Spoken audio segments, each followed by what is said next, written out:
ஆனா இவங்க வாங்குற நேரம் இவங்க வீட்டு அந்த லேண்ட் பக்கத்துல பிரிட்ஜ் வரும், ஏரோப்ளேன் வரும், ஹெலிகாப்டர் வரும், எல்லாமே வந்துரும். வந்து இவங்க தான் ஒரு பெஞ்ச் மார்க் ஆயிருவாங்க. அதான் இவங்களோட ராசியோட அதிர்ஷ்டம்.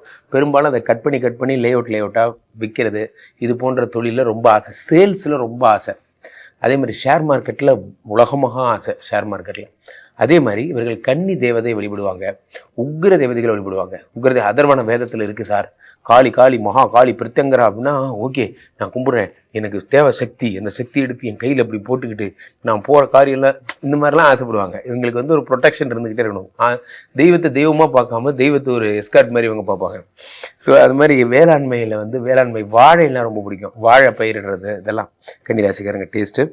ஹஸ்தம் பெண்ணு பிறந்தவுடனே பெண்களை நம்பிக்கிடுவாங்க. முதல் 5 வருடம் இவர் எங்கேயாவது ஃபாரின்ல இருப்பார், அல்லது இவருக்குன்னு ஏதாவது ஒரு ஏமாற்றம் தடுமாற்றம் வந்திருக்கும். அந்த குழந்தைய கொஞ்சறதுல ரொம்ப முக்கியம். அவன் வேலைக்கு போய்ட்டு இப்போ தான் வரான், குழந்தை தூங்கிச்சா ஓகே, அந்த லெவலில் தான் ஹேண்டில் பண்ணுவாங்க. உளுந்துலாம் கொஞ்ச மாட்டாங்க. அதை ரொம்ப மிஸ் பண்ணுவாங்க. கன்னி சித்திரை வந்து குடும்பத்தோடு சேருவாங்க. மனைவி பேரில் சொத்து வாங்குவாங்க. லைவ் லொக்கேஷன் வரைக்கும் போட்டு ஃபாலோ பண்ணுறாங்க. அதனால் கேஷியரு, டேக்ஸு, பேங்க் ஆடிட்டரு, அதுதான் கர்மாங்கிறது. உங்கள் தாத்தா காலத்தில் இந்த கர்மா பாருங்கள், நமக்கு பாருங்கள் கன்வெர்ட் ஆகி அந்த ஆளு பண்ண பாவமெல்லாம் நமக்கு வந்து நம்மளை ரொம்ப ஸ்ட்ரிக்ட் ஆஃபீஸராக வளர்த்துறாங்க.